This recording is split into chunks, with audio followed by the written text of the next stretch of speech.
महर्षि कश्यप की पत्नियों में दो थीं, कद्रु और विंता। कश्यप ने दोनों से वर मांगने को कहा। कद्रु ने तेजस्वी 1000 नागों को पुत्र रूप में मांगा। विंता ने केवल 2 ही अति तेजस्वी पुत्र मांगे। काफी समय बाद कद्रु ने 1000 और विंता ने 2 अंडे दिए। दासियों ने दोनों के अंडों को गर्म बर्तनों में रख दिया। 500 वर्षों के बाद कद्रु के 1000 पुत्र अंडों को फोड़कर निकले, परंतु विंता के अंडों से बच्चे नहीं निकले। विंता ने धैर्य खोकर अपने हाथों से एक अंडा फोड़ दिया। उसमें जो पुत्र निकला उसका ऊपरी भाग पूरी तरह से विकसित था, परंतु नीचे का अंग अधूरा रह गया था। उस पुत्र ने क्रोध में आकर मां को शाप दिया कि तुमने मेरा शरीर अधूरा बना दिया, इसलिए तुम अपनी सौत की दासी 500 वर्षों तक रहोगी। तभी देवताओं और राक्षसों ने समुद्र मंथन किया। उसमें अनेक रत्नों के साथ एक सुंदर सफेद घोड़ा उच्च श्रवा निकला, जिसे देखकर कद्रु ने विंता से कहा कि यह किस रंग का है। विंता ने कहा कि घोड़ा सफेद रंग का है।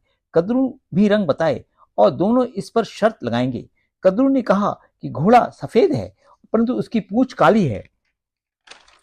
जो शर्त हारेगा वो दूसरे की दासी बनकर 500 वर्षों रहेगा। फिर उन्होंने यह निश्चय किया कि कल आकर घोड़े को देखेंगी।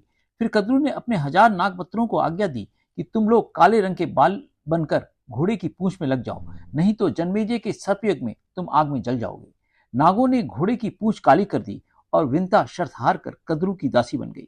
विंता का पुत्र जो अधूरे शरीर का था, उसका नाम अरुण हुआ और वह सूर्य के रथ का साथी बना। विंता का दूसरा पुत्र समय पर हुआ, वह तेजस्वी गरुड़ था। उसने मां विंता से पूछा क्यों उनको कद्रु की आज्ञा माननी होती है। मां ने उसे सब बताया। गरुड़ ने नागों और उनकी मां से पूछा कि उनको क्या ला दूं कि गरुड़ की मां का दासत्व समाप्त हो जाए।